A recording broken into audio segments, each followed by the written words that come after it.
Cape Town is a beautiful city. It's a place of relaxation and of wonderful opportunity. But it's also a very divided city.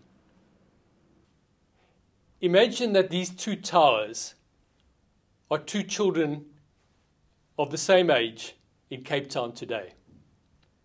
One of them has grown, has been able to reach his full potential. The other is stunted.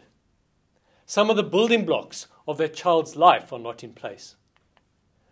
The real power to change our city lies in our children. And that's what I want to talk to you about today, is how we can put in place the building blocks that enable our children to reach their full potential, that will enable us to redesign our city in a way that harnesses the potential of every single person. Let's start talking about the most basic building blocks, the genetic material that makes us who we are. And you know, the amazing thing is that our entire genome, our genetic template, is made up of just 4 basic building blocks put together in different combinations. And it's the expression of those genes that makes us who we are. At the time of conception, the genetic material from the mom and the dad fuse together to create life. And it doesn't take very long before that fertilized egg starts to split into a blastocyst that very, very rapidly turns into a young fetus. And that fetus develops very rapidly over the course of the first month. Much of the effort of that fetus is directed in brain development. You can see here the arteries that are bringing so much of the nutrients from the child's bloodstream into the brain. The time of most rapid brain gain is the last trimester of pregnancy and the first 6 months of life. And what's happening there is that all of those cells that have been laid down in the first 6 months of the child's life start to connect, start to come together.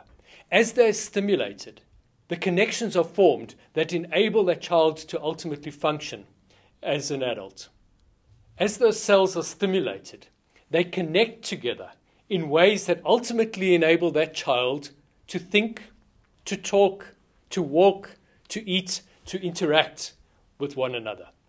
And when those cells receive the same stimulus over and over, circuits start to develop in the brain that link the emotional part of the brain to the thinking part of the brain, to the memory part, to the part to do with movement, with sensation. All of these connections are made. Let me give you a practical example. If you hear a beautiful piece of music, tears might come to your eyes as you remember when you first heard that music. Your foot might start tapping. You may start swaying from side to side.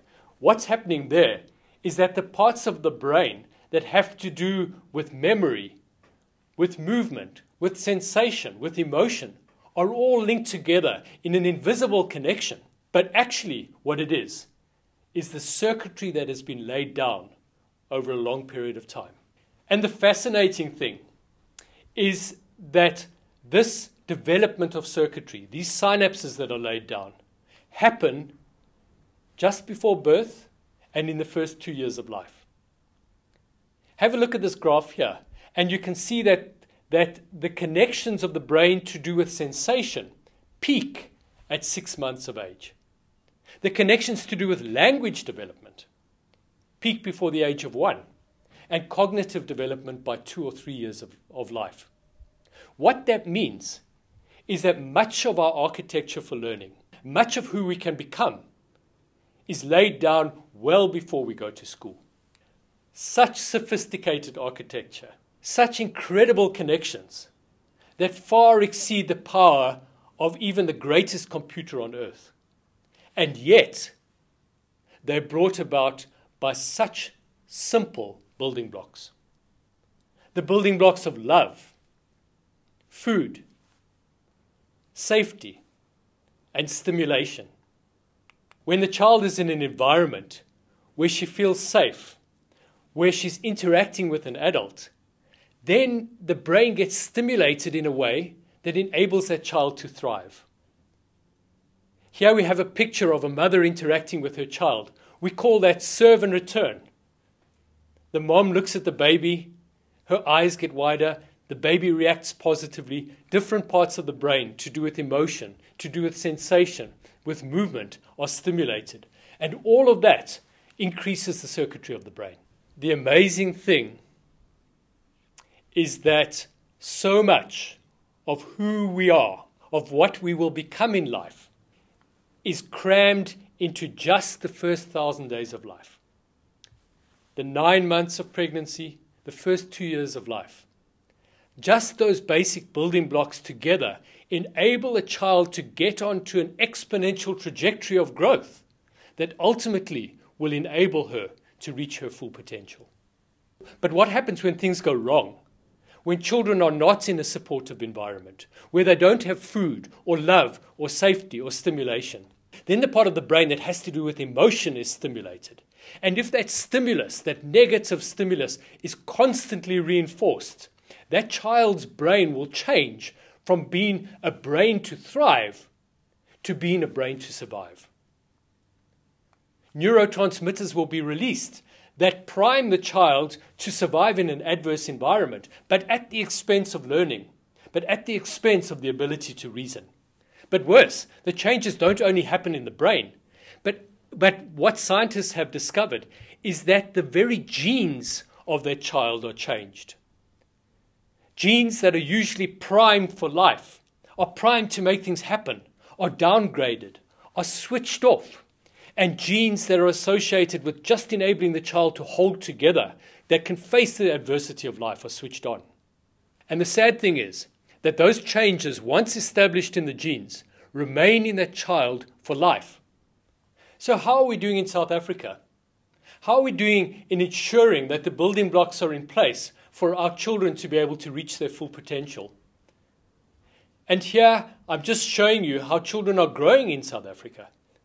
And on the left, you can see a child who's at their full height, 100% of what they should be. And look across the provinces, how relatively stunted our children are. That's lost potential. Let me show it to you in another way. The red here is the lost potential of those children simply because we're not enabling them to get enough food to eat.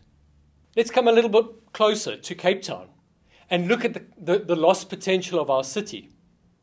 About 75,000 babies are born in Cape Town every year. 2,000 will die before their first birthday. Another 12,000 or so won't get enough food before the age of 2, and so will be stunted for life. Roughly 40% won't be exposed to any learning opportunity before they go to school. And ultimately, by the age of 17 or 18, half of our children in Cape Town will have dropped out of school. That's 50% lost potential every single year. But we know that in our divided city, half of our children are going to thrive. They're going to get onto that exponential trajectory of growth that ultimately enables them to reach their full potential. But the other half won't. And the sad thing is that over the course of those two children's lives, the gaps between the two will just get wider and wider.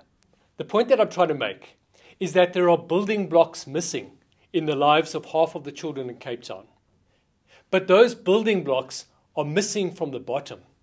The only way that we're going to be able to change the lives of those children is if we can work with their moms during pregnancy, if we can help to support, to nurture them within the first 2 years of their lives. You may think that what I've described sounds so hopeless, that there's nothing that we as the people of Cape Town can do about it.